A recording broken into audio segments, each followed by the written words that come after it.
or a custom color. Damn, this is pretty good. Is any better? Significantly so. I'm so happy that I gave this a second chance. Second chance. Today we're going to be testing Qwen3-Coder Next from Alibaba Cloud. This is a very exciting model because not only is it, of course, Apache 2.0, but this is a coding specific model that, if we are to take these benchmarks at face value, seems to stack up extremely favorably comparably to its competition. But almost more important is that this can be run on a very, very wide array of hardware, and relatively speaking to what's required to run local AI, you don't necessarily need a big heavy-duty system to actually run this, which is extremely exciting and allows it to be accessible for folks wanting to play with local AI coding agents that will run at decent speed. So for some highlights, we can see that although it is an 80 billion total parameter model, there are only 3 billion active, which allows it to be touted as super efficient with significant performance, which is very true. It is pretty fast, and these benchmarks, as they say right here, shows it comparatively performing to significantly larger models in total parameter count. I guess maybe not significantly, but I mean, Minimax is what, like a little over 200 billion parameters. GLM 4.5 is in the high 300 range, I do believe.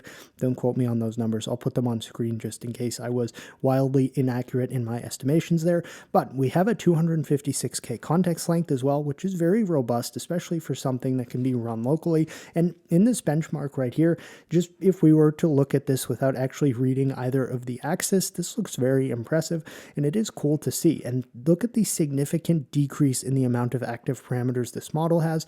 Minimax is really the only thing on this chart that kind of comes close in terms of such a smaller number of active parameters comparatively to the total parameter count. We see the architecture, which in the next family of Qwen 3, they do have a kind of unique architecture, which we're not really going to get into here, but I think the simple takeaway from this is the architecture allows this to have a longer context length without the massive ballooning of VRAM utilization that could historically be seen in a traditional SDPA model. So I'm going to click on the unsloth quantizations for this model, and the reason I'm doing this is because they say right here, to use this at a 4-bit quant, it's recommended to have greater than 45 gigs of combined system memory. So they're not saying you need 45 gigs of VRAM to run this, you need 45 gigabytes of combined system RAM. And because of the architecture of this model, it's not going to be snail slow to run on a system that has, say, like a 16 gigabyte GPU and then 48 gigs of system RAM or something like that. You'd fit this in that system, and while I can't speak definitively to how fast it would be, it's something that could actually run at an acceptable pace, I would hypothesize. So that's really cool to see. In addition to that, we of course have like the hardware compatibility chart right here, which can give us a little more info. For today's specific testing, I would probably need to swap into LM Studio to actually say which specific model and size we are using right here. They changed the UI in this new one, so I'm using the LM Studio Community Q8 quantization. So being that this is the DGX Spark, I am able to run this model at Q8, and the current context length that we will be using for today's testing is 65,536. So as I had mentioned, we are using the Q8 quantization here just from LM Studio, the default one that shows up when you search in the Models tab down here, and the specific inference or sampling parameters that I have set are the ones reflected in the Hugging Face model card for this model. So with that, we're just going to get started now and do our browser OS test version 2, which of course is a browser operating system including 5 specific applications, 2 of which must be games, the ability to change wallpapers, and a specific special feature that it decides upon and implements. So as it goes right now, we'll see that the speed, and again, this is a Q8 quant with a context length of 65,536 running on the DGX Spark, which is not the fastest system around, but it has a decent amount of unified RAM, which makes it relatively speedy, at least. We have our result. At a speed of 26.17 tokens per second, we got a little over 12,000 tokens, so quite a lengthy result, and I'm very interested to see how this looks. Keep in mind, we'll just be testing things in Firefox today. That's really, really very good. Suspiciously so. Suspiciously good. And you're going to be like, Bijan, don't flatter yourself, okay? They don't watch your videos. To that, I have to say that they did send me a Qwen Kepabira doll. I got it today in the mail, so they are aware of me. influencer status. With that though, all right, sorry, let me serious up. That's definitely not a phrase. Let me close all of these and we'll start. I think the background is really enhancing the visuals of this, being kind of Mac OS looking, which always the aesthetics on those systems are rather good. Okay, so we don't have a right click. We do have a system clock in the bottom right. We have our suspiciously Windows looking browser icon here for the start menu. And the app icons do exist. I noticed when it was generating, I was just kind of watching the code so I would know what it looks like before it generated. But it was using base 64 for these icons. So, you know, some of them appear, some of them don't. Let's click our start menu first. Okay.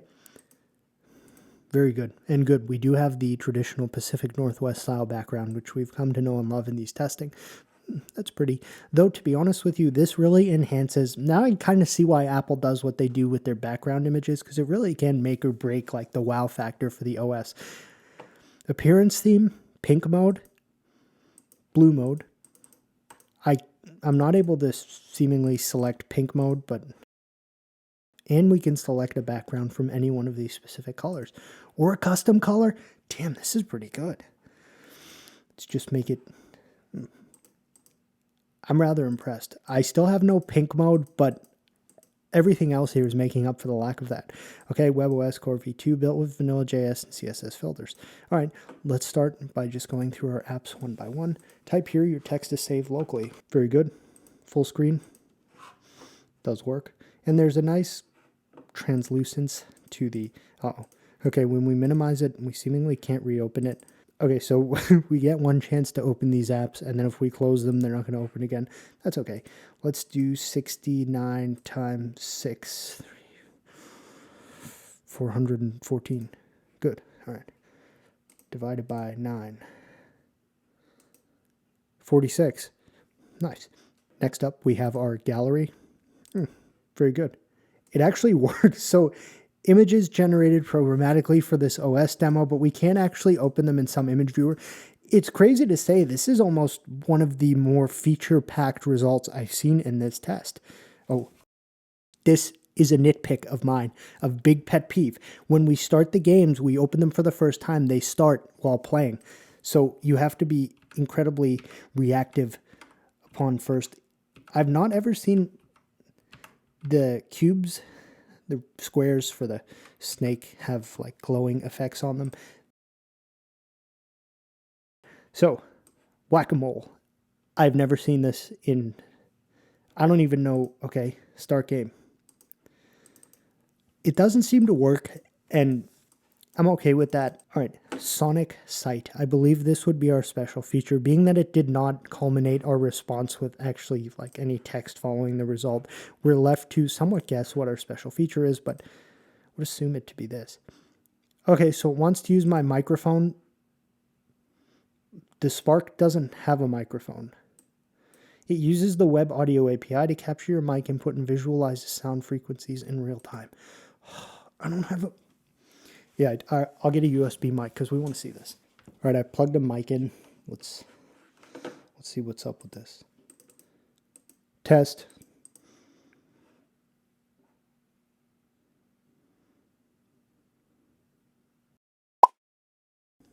That's actually pretty nice.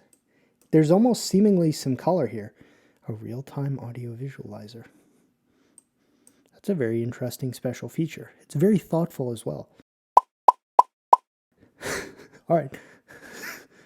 Well done. Now I need to plug back in the device that was using this USB port. Now we're going to try the 3D printer simulation. It'll be very interesting to test this model and see if this keeps in line with the very impressive result we see with the browser OS. Unfortunately, the 3D printer simulation is not working in Firefox, so I'm going to try it in Chromium just to see, and that way if we get any errors, it'll just be simple to check the developer tools and send it back to the model to see if it can fix them. And we have our error right down here that is seemingly at least partially preventing this from working, so I'm just going to paste that back to the model and say fix this and generate the entire updated script. All right, let's see if our updated 3D printer simulation fixes the issue that we had where, unfortunately, we were not able to see any 3D printer. Very good. So we see something upon initial glance. It's a little dark and shadowy, but if I zoom out, I hate just the visibility here is quite bad, which is such an odd thing to have to say about a web generation result. It seems like it started it. I saw something happen, but I think we were in the wrong angle to have seen that. Let's speed this up. That's actually kind of cool. Something I'm going to notice that I find neat is it changes the color from the bottom to the top. Normally, or in every other time in doing this test, I've seen a single color only, so I'm not quite sure what to make of that. This pyramid seems like it will definitely show us more layer by layer, which indeed it does. Really, I think the biggest issue that we have right here is the just almost fog is what we're seeing, which is such an odd thing to say. I would like to fix that so we get a better view of this whole scene. All right, to be honest with you, maybe this is a little outside the theme of our testing, but I'm just going to remove the issue causing that, and then we'll be able to test this again without the fog. And then everything is much easier to see now. Okay, good. So we get a much better idea of what we're looking at. Let's just stop and then... So we see the nozzle does actually move along the gantry, which is cool to see. Okay, that was quite aggressive and fast nozzle. The build plate is perhaps not necessarily placed in the correct z-axis on this plane. Z-axis or whatever axis that is, I don't know. Oh, nozzle glows when heated orange-red. Layers transition from blue to white, which I like. I like to see that. Let's check to see if the nozzle does actually change color when it's heated. I did see a color change, but it may have just been an effect of the rapid going back and forth that made it look like the color had changed. CNC SimPro V3. That's a very interesting name for this. Overall, this was definitely an acceptable result, especially considering this model is being run locally on the Spark at a quantization. This is definitely going to push the limits of this model. We're asking it for the Flight Combat Simulator game. This is one that historically has been one of the more difficult one-shot or zero-shot tests that we perform. Most models of this size likely would not be able to competently put this together, especially not on first try, but we'll see how it does. I definitely see a full map actually behind our screen here. The biggest problem is the deploy button doesn't seem to work. So let's go into the developer console, and this is an agentic coding intended model. So think of this as like some manual agentic coding, if one could say that. I'm not seeing any errors, so basically we'll just in natural language describe to it the issue, which is that the deploy button does not work. All right, let's take a look at our supposedly fixed result. Can we select a plane? Okay, good. That was the first issue we noticed. So let's just try it. It's so frustrating because the background there is like almost teasing us because we can somewhat see it, and it looks like this could be rather impressive. I'm going to continuously give this chances to fix this because I want to see this game. All right, here is our third try. Ooh, it definitely looks different, which I suppose is a good sign, although now I'm not sure because you can't see the background, but in the fix it said that it kind of unlinked this page from the actual game. So, all right. I love weapon system, water gun emoji, infinity symbol. It's so frustrating because if we look at one of the original ones right here, we see the background looks significantly more intricate than what we're actually getting in the gameplay right here. So I do almost worry that it kind of nerfed the game in the quest to just make sure it actually worked, which is somewhat frustrating. So I manually went and just fixed some of the issues we were having with our second result here, which admittedly looked much better just based off the fact that when it was just in the static plane selection page, we could see the UI actually in the background, not the UI, but the map.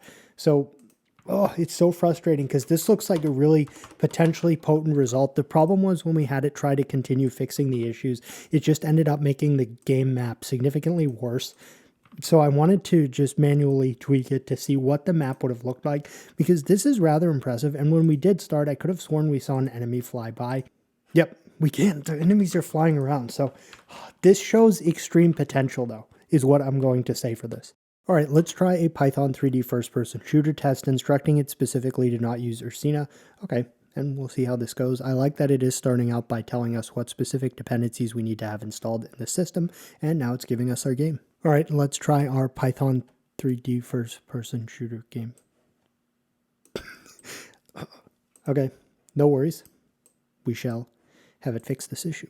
Unfortunately, I think I'm just going to call this one, again, this is a model that would, you use it in like open code or something, but it does take so long to generate here being it's a Q8 quant, and I want to run more tests, and I think 2 tries is fair. So with that, let's move on to something different. This is somewhat similar to the flight combat simulator test, so I may regret trying this, but I'm going to give it the option or opportunity to give us a 3D highway racing game.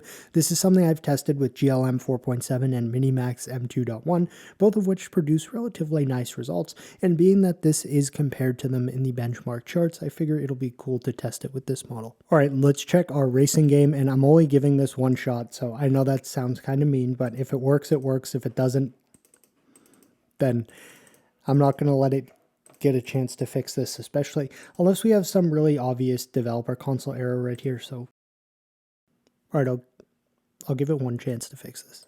All right, let's see if our second result is any better. Significantly so.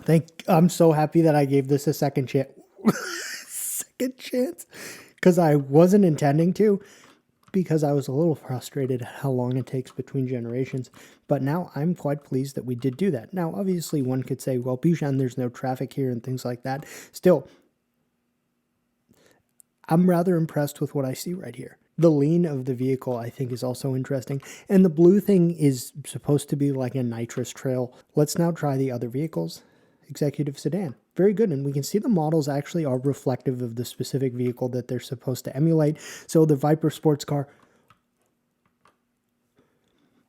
that's really weird that for some reason we got a enemy there that hit us, but we didn't the first time. And the lean, I like the lean. Okay, so we're getting some traffic. It's odd. It seems like when we move, the traffic doesn't come, so good to note. But it does have some collision effects. Oh, watch. I mean, that was a really smooth death transition. And then the mammoth tank. Truthfully, this just looks like a yellow version of the executive sedan, so. But it is tougher. That just yeeted that opponent vehicle. All right, this is a very promising result, I do have to say, and on second try, so I'm very happy that we gave it the second chance here. All right, I'd now like to try just some general web design prompts to see how its aesthetic qualities in the generated websites are. So I've asked it to create a website, a beautiful and aesthetic website for .joke_u. This is a joke website that features an interactive joke explorer designed to make the user face uncomfortable truths pertaining to social bias, class, and privilege. The site must look like it was designed by a high-end pop culture New York City firm. We'll see how this does, and part of this that I'm at least personally interested in seeing is that it's going to have to come up with these jokes itself, so we'll see a bit of hopefully creative writing capability as well. All right, let's check out our joke website. Joke and you. Humor is the lens that focuses truth, an interactive archive of social commentary. Enter your status and let the algorithm expose the uncomfortable gaps between perception and reality. Very interesting. Up here, we have the apparatus and manifesto and archive. These do have very slight hover effects, just in that they're changing from light gray to dark gray. We have scroll to dissect. Okay, that's definitely the privileged refraction engine. Privilege refraction engine, your social variable. Okay, so it's doing it by generation, suppose millennial, economic delusion level, poor but culturally rich, solidly middle class, upper middle class, anxious about, and then something in Chinese, so I don't know what it would be anxious about for upper middle class, newly wealthy, buyers were more specialist. Let's do solidly middle class, initiate analysis. Ooh, okay, nice little pop art hover effect look. Disclaimer, joke and you produces satirical comment. If you feel identified, please consult a therapist. Oh, okay, there's more. Your credit score is higher than your emotional intelligence. The truth. You're financially responsible for your parents' retirement while trying to save for your own, creating a psychological loop of perpetual scarcity. Wow. Let's do trust fund baby and then poor, because that wouldn't make sense. You feel guilty for having it easy, so you start a disruptive art project about poverty. Very interesting. The truth. You mistake the absence of crisis for meritocracy. The safety net you sit on is invisible to those hanging by a thread. Wow, that was deep. Let's do Gen Z and newly wealthy. You have 400, quote, friends, but can't remember the last time you called someone on the phone to check if they were okay. Truth, you're not broken. You were just built for a different economic model. Your parents had housing. You have NFTs. Damn. This is showing some capability of this coding-focused model to actually have some SaaS and decent creative capability. Your office chair costs more than your first car. It's like a Herman Miller chair. The truth, you are lucky to work from home, but the expectation of constant availability has turned your living room into a cage. Oh my God. This is, all right. We don't tell jokes. We hand you the mic and point to the elephant. The aesthetics of anxiety in the high-pressure crucible of modern urban life. Humor becomes a safety valve. We curate jokes that reflect the dissonance between curated social media personas and the messy reality of rent, debt, and existential dread. The class lens. Our archive specifically isolates instances of, quote, micro-privilege, jokes that highlight how a slight difference in bank account balance completely alters your perception of time, health, and risk. The interactive format, unlike passive entertainment, joke and you requires your input. You must feed the machine your identity to receive your specific brand of uncomfortable laughter. It is a mirror, not a movie. Copyright 2026, established 2024, located in the conceptual space between Soho and Brooklyn. This was very entertaining. It wasn't very colorful in terms of the literal meaning of that, where it's basically just like black and white and gray, but it was very creative. Next up, we're asking for a beautiful and aesthetic website for SV//EN, or perhaps Sven. This is a restaurant website for the world's most expensive and high-end restaurant, Sven. The site must look like it was designed by a high-end European design firm with Scandinavian stylistic elements. So we'll see how this goes. Let's take a look at our Sven website. Okay, where Scandi simplicity meets Mediterranean soul. I'm going to say, why is it showing me a cat on a restaurant website? No. The cat does not look pleased either. Oh, okay, but when you hover over it, it becomes in color. I'm like stuck. The dimensions here look off. I will say the lack of color between both sides now is somewhat sad. The tasting experience. Okay. Head chef Elias Anderson and executive sous chef Marco Rossi curate a tasting menu that changes daily based solely on the absolute finest ingredients arriving from the cold waters of the north, the sun-drenched fields of the south. Request seating. Okay, the logo looks good, definitely. We have book a table. I said the most expensive restaurant in the world, and the highest price item here is 85 euros.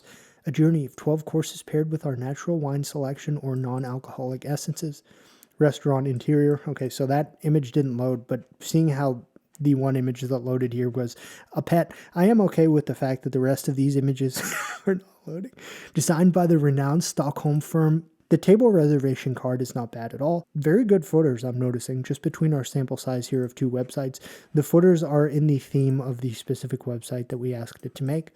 Very cool. I'm giving it a simpler website prompt, and the last thing we're going to test right here, just asking it for a beautiful and aesthetic website. For the Becky Jane Quantum Space, the site must look like it was designed by a high-end LA design firm. All I'm going to say is just that, and we'll see how it does. All right, and let's check out the Becky Jane Quantum Space website.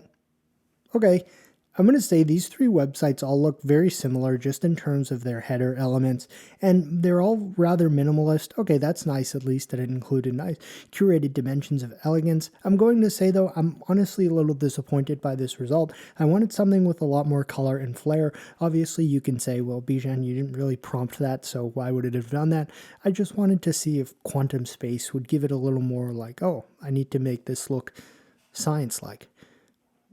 Metaphysical consultations, that was cool. The quantum shop. These seems to be like lots of things you can find on Etsy as well. We don't just exist in the universe, we are the universe. The Becky Jane space is where you remember that. The Becky Jane manifesto. Okay. Enter the dimension.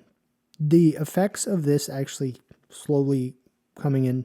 I'm going to have that. I'm going to change my website. So instead of like a contact button, it's just going to say energy vibration. Then it will bring you to my contact form. Open portal. Oh, I should modify my contact form to have the button instead of send open portal. Wow. that is going to conclude our first test of this model. I have to say, overall, it showed a few decent abilities, this odd phrasing. What I was intending to say there is it did show that sometimes with a second or third chance, it definitely could iteratively improve. I think overall the model definitely showed some ability to iteratively improve upon previously generated results like we saw with the 3D printer right here. I think the most frustrating result was truly this Sky Ace 3D combat website where, if you recall, it did not work, and this was our third try where unfortunately, it just seemingly nerfed the actual map that we could somewhat see in the second and first results. So I did manually just make it so it would at least start the game. So I modified the code myself, and it's very frustrating because while we can't fly around here, when we do start it, we see a bunch of enemies flying around the map depending on where we spawn in. So sometimes we'll try one more time. And I mean, this looks like it has huge potential. So this to me is screaming open code test this model, which I will do. We'll do a dedicated agentic coding test in open code with this model.